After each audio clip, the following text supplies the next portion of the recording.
The Spotlight Initiative is a global, multi-year partnership between the European Union and the United Nations to eliminate all forms of violence against women and girls by 2030. The initiative is particularly focused on domestic and family violence, sexual and gender-based violence, and harmful practices. To bridge the critical gaps in the legislative and policy framework, several pieces of legislation are being reviewed and amended to ensure greater level of justice and protection for women and girls. Our government came in during a time period when the Spotlight Initiative had already commenced. They've identified several issues that they've been working with the government. Namely, the UNDP has donated not only towards the development of software, but the acquisition of hardware that has enabled the criminal division to continue hearing matters during the pandemic. So it's been very helpful. The court system, the Supreme Court Criminal Division, was able to acquire video conferencing equipment, and that enabled them to continue so that the backlog was not increased significantly. They've also sponsored the development of a case management software to enable that court system to manage different processes and applications for court matters in that court. And in regards to the family court, to assist them to manage the maintenance of children. It takes a very long time for them to verify payment, and so mothers have to wait very long for the payment to be verified and processed. With the software that is being developed, that will cut down that processing time, and mothers will be able to get maintenance for their children soon after it's paid into the government's bank account. So these have been projects that we have inherited through the Spotlight Initiative. When we look at the accomplishments that the National Women's Commission has had under the Spotlight Initiative, I think it has been the inclusion of multiple activities that were part of the National Gender-Based Violence Action Plan, which is under the responsibility of the National Women's Commission. One of the main aspects of the work of the National Women's Commission in regards to Spotlight Initiative, which was the evaluation of the previous National Gender Policy and of the National Gender-Based Violence Action Plan. And so it was really an opportunity to assess what has been the impact of that plan, what was accomplished, what were the gaps, and what are the challenges people continue to face, not only in terms of those persons accessing services, but also those duty bearers that will continue to work in the sector. And so the evaluation allowed us to really be able to meet with people within these various sectors and assess what we need to do and what we need to include in the new Gender-Based Violence Action Plan, and of course the National Gender Policy. Once the development of the policy and the action plan was completed, we also participated and ensured that the consultation process was as consultative as possible and inclusive as possible. So we really had a lot of sessions, and we recognize that there may be need for more, but we really tried to include sectors that maybe otherwise would not have been included in the past.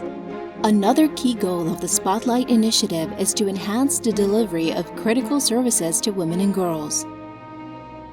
Care upgrade is a very important area for the Ministry of Human Development when it comes to gathering data on domestic violence. We do have this system Care where we manage our cases and it collects data, but there's not specific or more detailed data in relation to the domestic violence or gender-based violence cases that come into the ministry or to the Women's Department. So what this initiative is doing is getting support from Spotlight Initiative through the UNDP to upgrade the Care platform that we have that will be able to capture the domestic violence information within that system.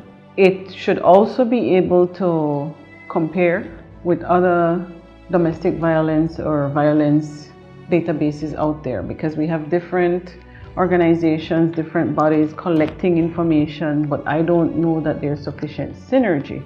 And so while this is a first step for us in the ministry, I can see how it could lead to, in the near future, getting everything synergized so that we have one complementary set of data in relation to gender-based violence and domestic violence as well. When it comes to access to the fam care, there are different levels of access. For instance, our ministry, our department, we're managing the platform. We have full access to all areas of the platform. But there are other organizations that would be able to have limited access depending on the area and the scope of work. For instance, we may be able to give access to the police department, maybe to the Ministry of Health, maybe to Belize Crime Observatory, for example. And that is why I mentioned the importance of synergizing all the data, maybe even Statistical Institute of Belize.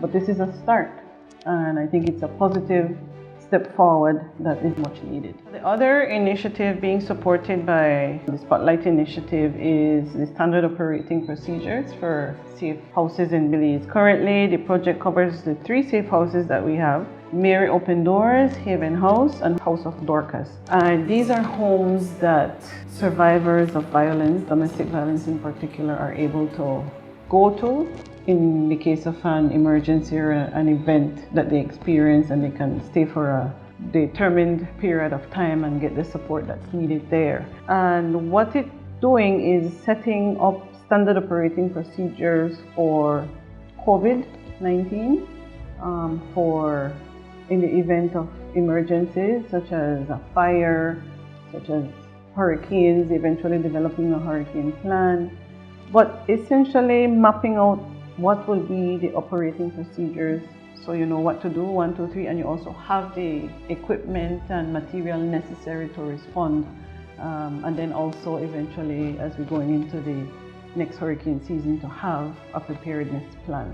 And in addition to that, once the standard operating procedures have been finalized, we will be having or seeing training of the staff members of these homes, but also of the board and the management, and also staff of the ministry who interact regularly with them. The Spotlight Initiative is working closely with implementing agencies to better respond to family violence, while also addressing critical social norms and other root causes of family violence. The focus of this project is to look at the way couples interact with each other and to support the idea of eliminating all forms of violence in relationship, and to advance the issue of gender equity and equality amongst couples. We feel that both women and men must be socialized in such a way that they have the opportunity to talk with each other with respect, to learn about each other, to learn about how each other communicate, what are their issues, and if there's issues of conflict, how to mitigate, and how to really respect each other from the point of view that violence have no place within a relationship of equal. This is our, I would say, 3rd and 4th cohort of this gender and healthy relationship sessions in Corozal.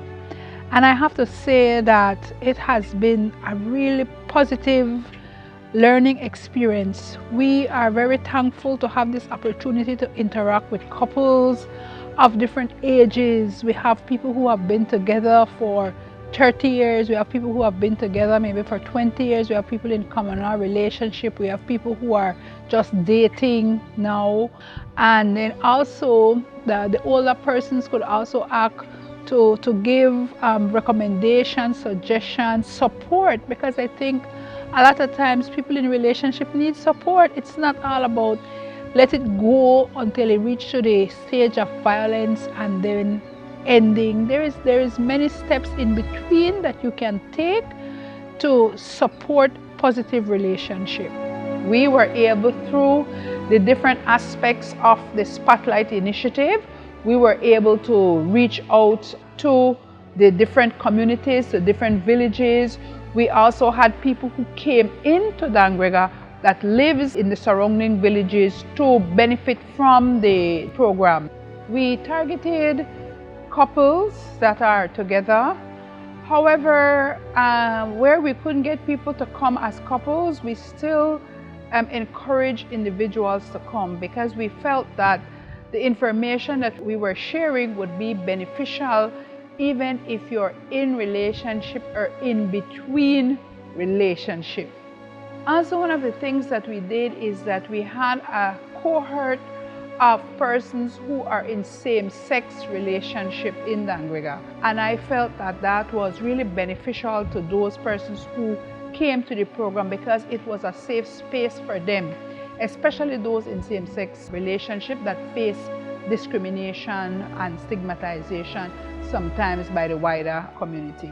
The Spotlight Initiative and the role that we as Power played in it, I think that it really focused a lot on developing self, the individual, for us to know our rights, for us to know the laws, for us to know what is abuse, because sometimes, as simple as it may sound, some people are not so aware of maybe emotional and psychological abuse, financial abuse. They may be very much aware of maybe physical abuse, but some of the other signs and symptoms and red flags are not so present in their life. So I feel that if we're able to, as individuals, make change, and I think that we'll be able to then make change in our relationship, make change in our family, make change in our community.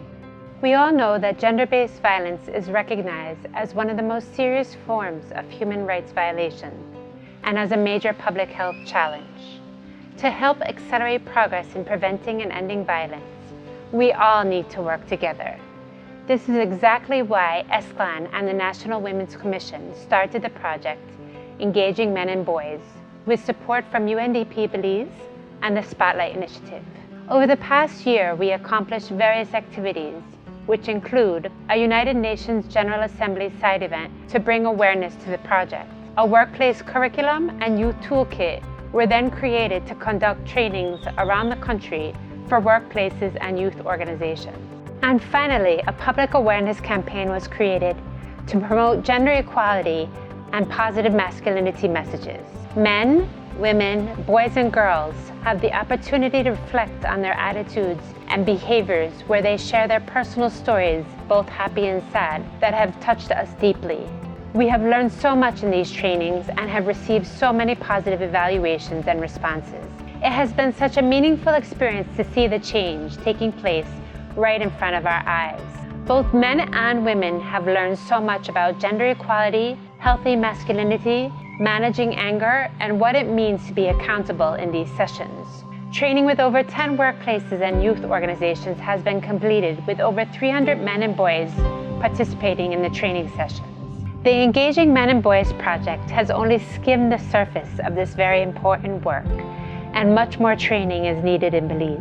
The training needs now need to take place in schools, private sector, religious organizations, and in rural communities, complemented by a comprehensive public awareness campaign. In Belize, Spotlight Initiative has been very active through civil society organizations and government implementing partners to strengthen policy and legislations that will guarantee increased protection of women and girls, to enhance national and subnational institutions, to plan, fund, and deliver evidence-based programs, address gender inequitable social norms and behavior change at both individual and community level, provide quality essential services for women and girls who experience violence, and enhance the collection of quality, disaggregated, internationally comparable data on violence and harmful practices for analysis and decision policymaking.